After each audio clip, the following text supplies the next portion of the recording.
É fim de ciclo. E por isso estamos dando mais uma volta ao Apocalipse de Jesus segundo São João.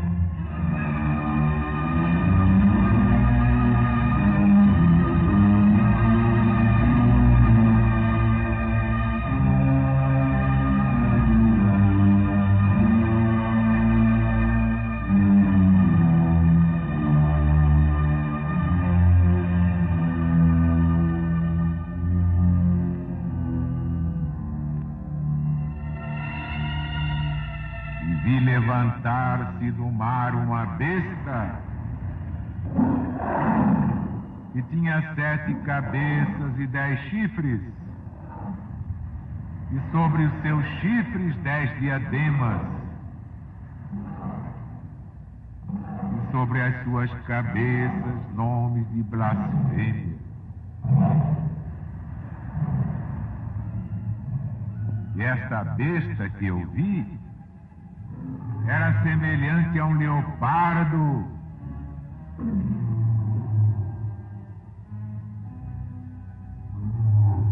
seus pés eram como pés de urso, sua boca como boca de leão.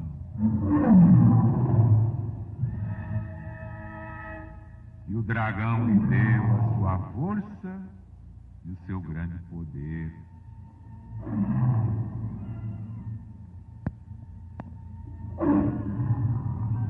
E vi uma das suas cabeças como ferida de morte, e foi curada a sua ferida mortal, e se maravilhou toda a terra após a besta, e adoraram ao dragão que deu poder à besta, e adoraram a besta dizendo: quem há semelhante à besta? Quem poderá pelejar contra ela?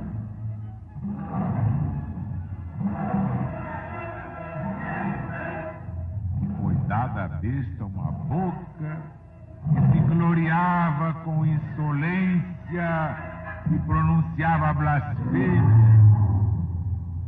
Foi-lhe dado o poder de fazer guerra por 42 meses. E abriu sua boca em blasfêmias contra Deus, para blasfemar o seu nome, o seu tabernáculo e os que habitam no céu.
Ninguém sabia que o Apocalipse não se interpreta de uma vez só, mas ao contrário, em ciclos múltiplos. Daí a perenidade do livro. Seria absurdo que Jesus fosse colocar no final da Bíblia Sagrada o mais importante livro para se superar nos acontecimentos do princípio do cristianismo.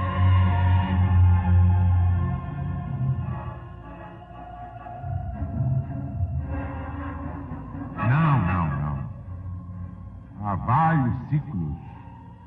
E a cada volta cíclica mudam os nomes dos homens, das mulheres e dos acontecimentos e dos lugares do Apocalipse.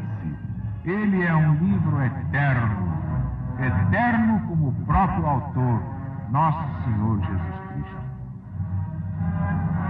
Mas vamos à primeira volta cíclica, e o que for possível, equiparamos às demais.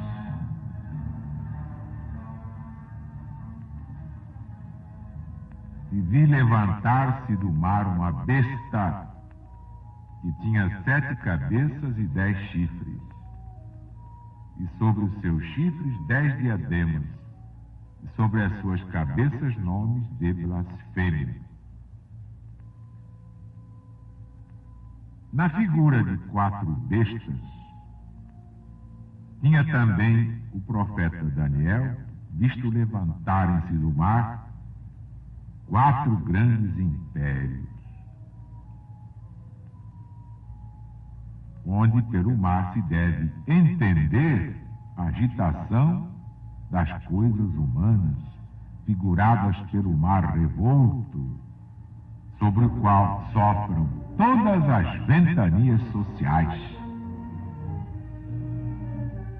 Está lá no Velho Testamento, no livro do profeta Daniel, capítulo 7. Daí se levantar a besta do mar. E vi levantar-se do mar uma besta.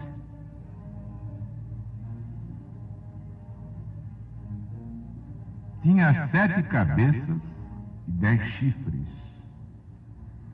O capítulo 17 deste Apocalipse, que é verdadeiramente a chave de todas as suas profecias, nos descobre que esta besta é o Império de Roma, pois nele claramente diz São João que as 7 cabeças da besta são 7 montes em que a prostituta está sentada. Diz mais que as 7 mesmas cabeças são 7 reis. Na frase dos gregos, a qual também seguiu Eusébio no livro 8, reis se chamam os 7 Augustos, os 7 Césares imperadores, que então governavam. Basta ver Aurélio Diocleciano, Maximiano Hercúleo, Galério Maximiano, Constâncio Cloro, pai de Constantino, Magno Maxêncio, filho natural de Maximiano Hercúleo, Maximino e Licínio, filhos adotivos de Galério Maximiano.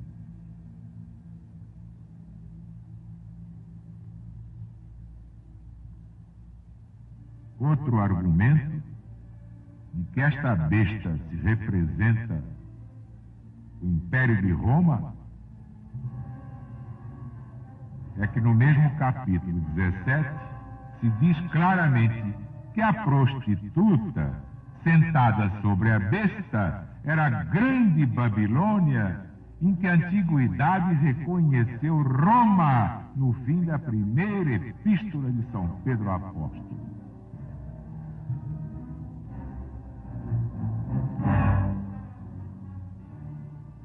Os 10 chifres da besta simbolizam os 10 reis, ou as 10 nações em que se dividiu pelo tempo adiante o Império de Roma.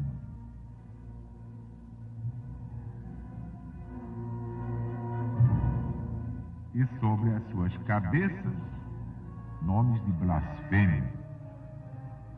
Reparem que os 7 montes de Roma eram dedicados aos falsos deuses da gentilidade.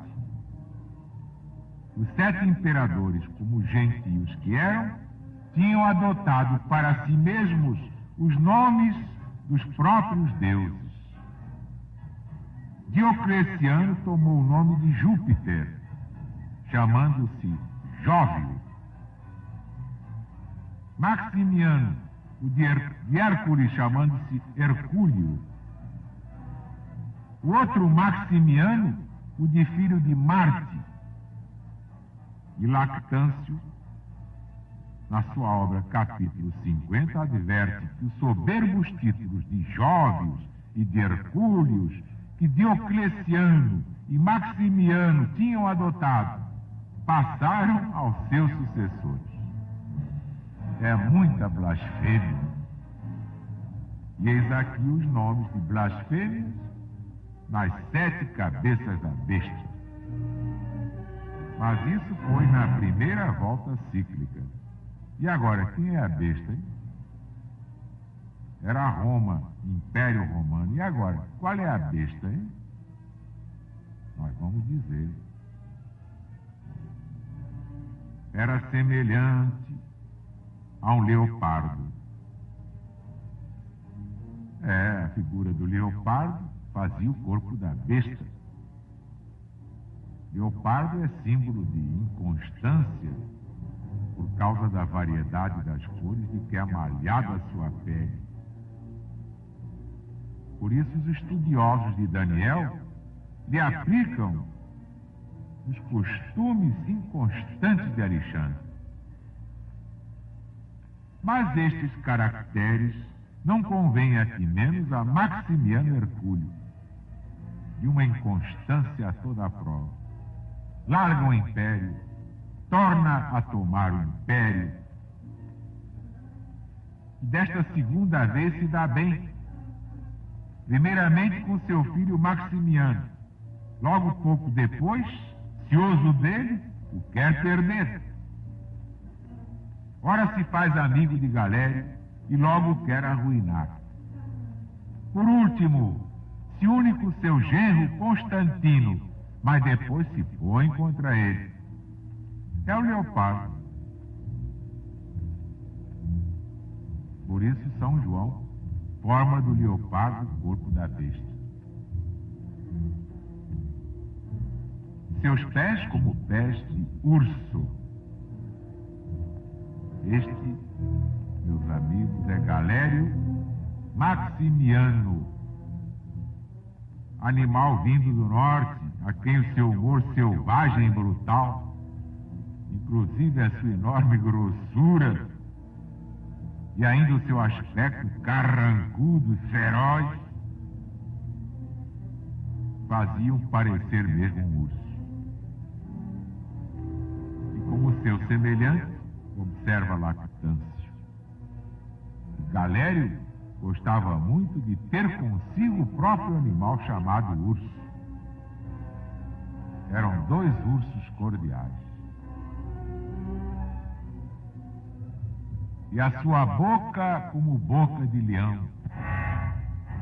Já este é Diocleciano.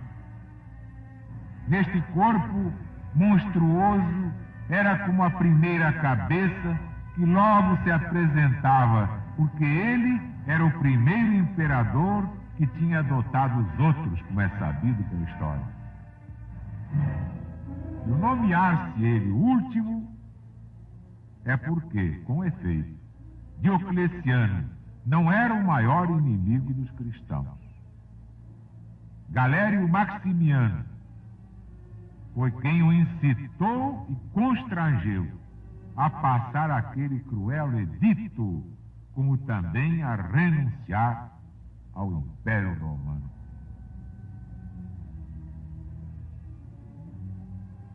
E vi uma das suas cabeças como ferida de morte. É Maximiano.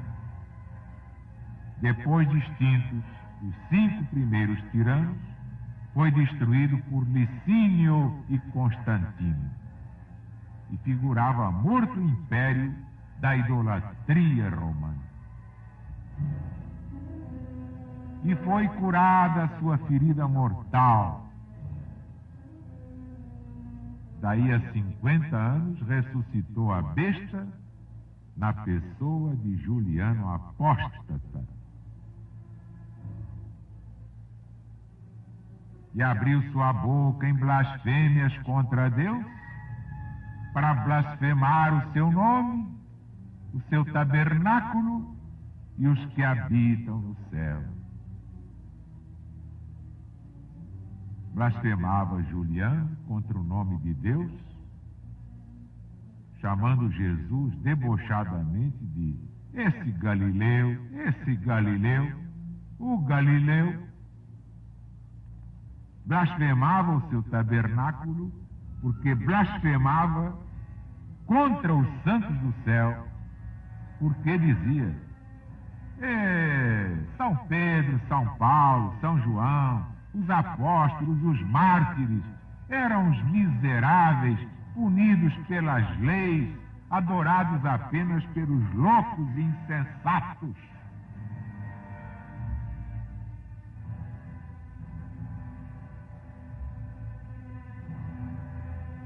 Eis aí como se explica: curada a sua ferida mortal, para blasfemar contra o cristianismo, contra os cristãos verdadeiros, contra o próprio Jesus, a quem ele chamava debochadamente Galileu, Galileu, esse Galileu. Por isso, quando vier o Armagedon, não haverá apenas o apocalipse da terra, virá também o apocalipse do homem. É o macrocosmo no microcosmo, na visão de André Luiz. O apocalipse do homem se multiplica e faz o apocalipse do nosso planeta. No macrocosmo, a casa planetária onde evoluem os homens terrestres é um simples departamento do nosso sistema solar, que por sua vez é modesto conjunto da vida no rio de sóis da Via Láctea.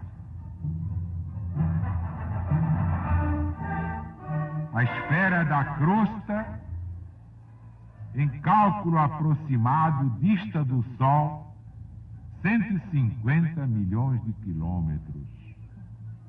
Distância essa que é percorrida pela luz em 8 minutos e 15 segundos, na média de 300 mil quilômetros por segundo. Nosso Sol é 1.300.000 vezes maior do que a Terra, mas comparado a outros pais de sistemas planetários, nosso Sol é astro humilde na brilhante comunidade cósmica. A estrela Sírius é 12 vezes maior do que o Sol. Capela é 5.800 vezes maior. No diâmetro de Arcturus caberiam milhares de sóis iguais ao nosso. E somente em Canopus poderiam aglomerar-se 8.760 sóis.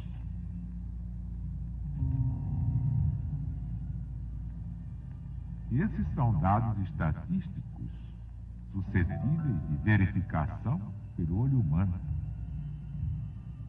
Pálida visão da alma, encarnada nas leis organogenésicas da estrutura celular, sem nos referirmos diretamente às esferas múltiplas situadas em diferentes planos vibratórios, a se apressarem em mundos maravilhosos, inacessíveis à observação do homem terrestre. Cidades divinas, ilhas bonançosas de aprendizado e de repouso, lares de afeto e de encantamento, círculos de trabalho, zonas retificadoras e campos evolutivos nos domínios eternos do Espírito. Já no microcosmo, a casa orgânica chamada corpo, onde habita o Espírito, em estágio passageiro de aprendizado e elevação,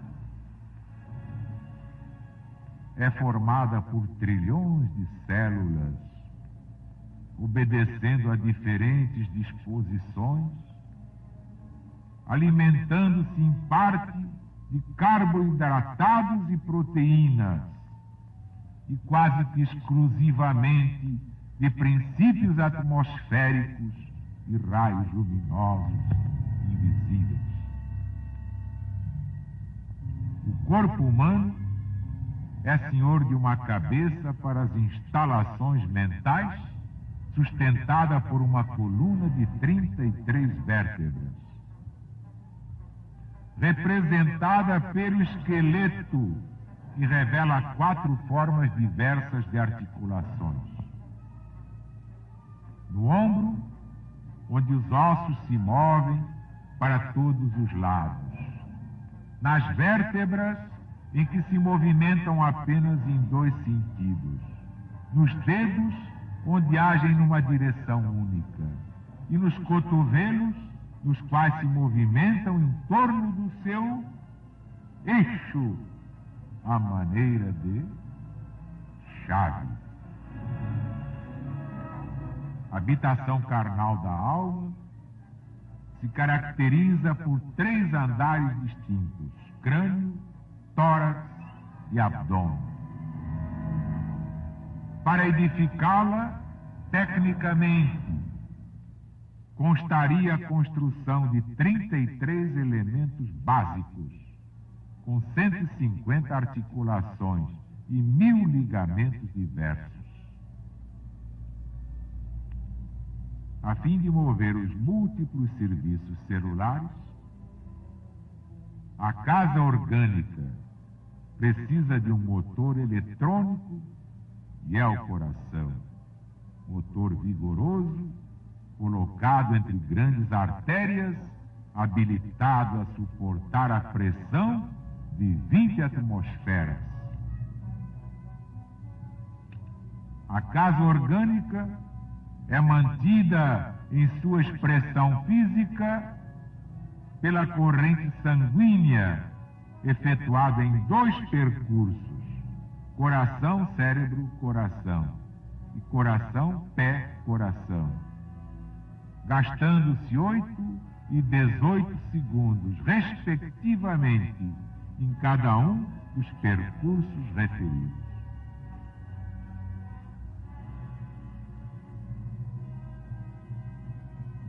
O organismo, a casa orgânica, vivendo em altitude média de 240 metros, tem aproximadamente 5 milhões de glóbulos vermelhos em cada milímetro cúbico de sangue.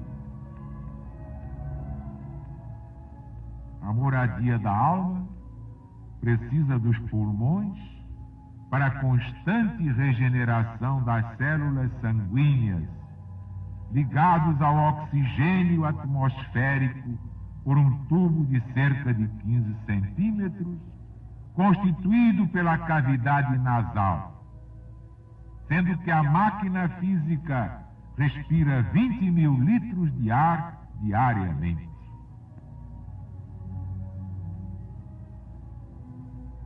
Os processos mentais de variada espécie, a morada física dispõe de um telégrafo especial que é o sistema nervoso.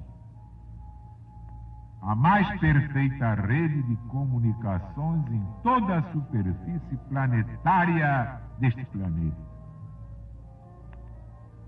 E para todos os serviços técnicos de governo, distribuição, troca, controle e procriação, quanto ao aparelho fisiológico, com glândulas autônomas especializadas, salientando-se que toda a casa orgânica do espírito reencarnado está revestida no agasalho da pele, da qual cada centímetro quadrado é verdadeira maravilha de construção no campo vital. Nesse universo microscópico, expresso na organização fisiológica, existem mundos de bacilos, existem prodigiosas cidades celulares,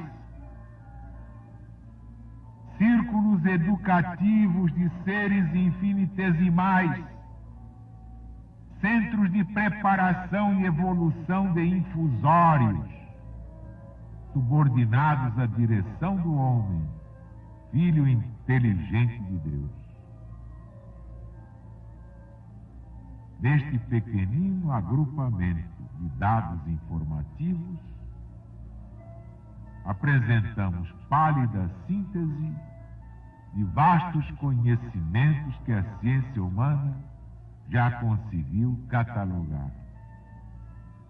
Entretanto, quase sempre cega para a luz divina, se lhe pedirmos a legítima solução dos problemas referentes ao destino do homem, a ciência terrestre, com sorriso irônico, nos responde que a existência de Deus e a imortalidade da alma são apenas duas hipóteses universais. Por isso haverá o apocalipse da terra e o apocalipse do homem. Quem viver, verá. Que a paz de Deus esteja com todos, para que meditem bem. Ignorar a Bíblia Sagrada é ignorar o seu destino, porque aqui está o planejamento até o ano 2000. Quem não sabe Bíblia, não sabe nada. É um bobo alegre, um paspalhão. É um defunto ambulante. Para todos vocês, as bem-aventuranças do Sermão da Montanha de Jesus.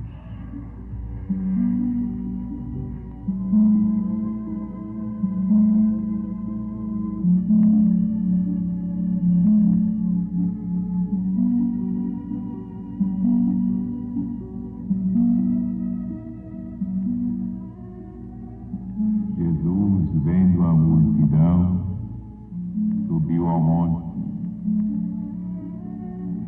e ensinava aos seus discípulos, dizendo: Bem-aventurados os humildes, porque deles é o reino dos céus. Bem-aventurados os que choram, porque serão consolados pelo próprio Deus. Bem-aventurados os pacientes, porque eles herdarão a terra. Bem-aventurados os que têm fome e sede de justiça, porque terão o amparo da justiça divina. Bem-aventurados os misericordiosos, porque eles alcançarão misericórdia. Bem-aventurados os limpos de coração, porque eles verão Deus face a face. Bem-aventurados os pacificadores, porque serão chamados filhos de Deus.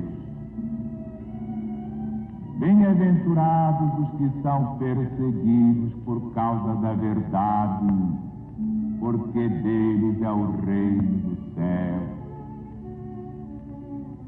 Bem-aventurados sois vós, quando vos perseguem, quando vos injuriam, e mentindo fazem todo o mal contra vós por minha causa.